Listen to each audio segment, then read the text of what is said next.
Thank you for having me. I'm honored to tell my story. This is called The Sisters. It's a cold, rainy Sunday, just built for putting down thoughts and writing and working indoors.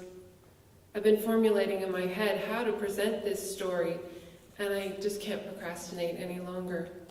The words fall out as I curl up and look out the windows at the saturated fall colors. My twin big leaf maples, or as I call them, the sisters, have dropped so many leaves they littered the ground like a rich amber carpet.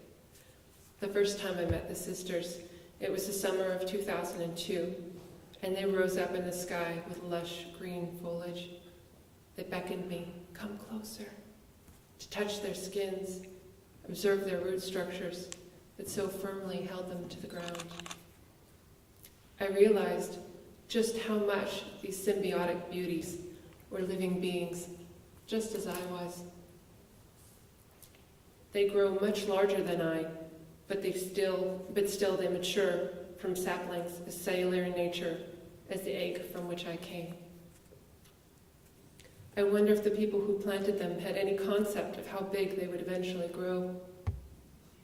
At almost 4 stories high and trunks now 5 feet in diameter, the trees kiss the sun's rays as they wash over a plot of land.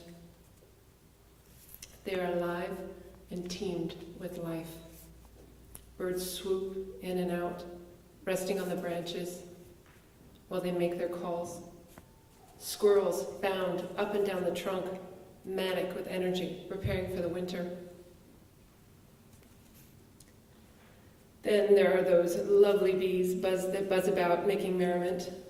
My late husband, William, would recreationally pull up a lawn chair and lay back under the canopy to observe their comings and goings.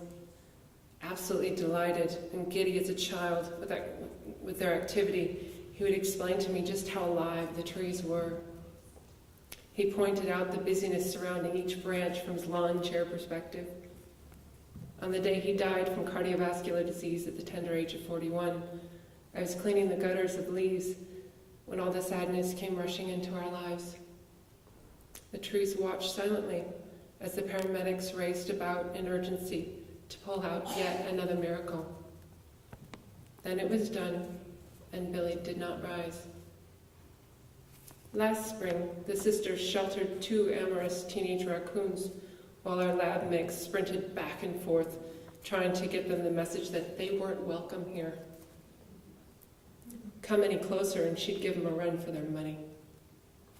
Ophelia finally got so fed up she bounded 6 feet straight up into that trunk, parked herself in the crook, trying to figure out how to get back down. Our sweet but deadly doggie pleaded for help from her people, just as she had the time she ran up the tree after experiencing her first snow. Somehow she thought the tree would protect her from those strange white flakes coming down. And now the tree protected another from her grasp. In the morning, the raccoons had moved beyond the fence line to find a safer place to raise their young. The sisters have protected my family through 8 full seasons now, and they mark our lives with memories. They have served as climbing objects for the children as well as the dog. The first fall we spent in our farmhouse, I awoke one morning unable to find my glasses. I opened up the curtains to see outside the bedroom windows, and all that consumed my vision was this yellow meringue. I couldn't see any detail of the leaves. It washed over my eyes and enveloped my senses. That was one day where being nearsighted had its advantages. Then there's the memory of loading all those yellow and amber leaves into piles and leaping in. I remember watching my husband and daughter spin with reckless abandon, leaves everywhere and that glorious laughter emanating from their bodies. We jumped and jumped and then pushed the leaves back into the piles.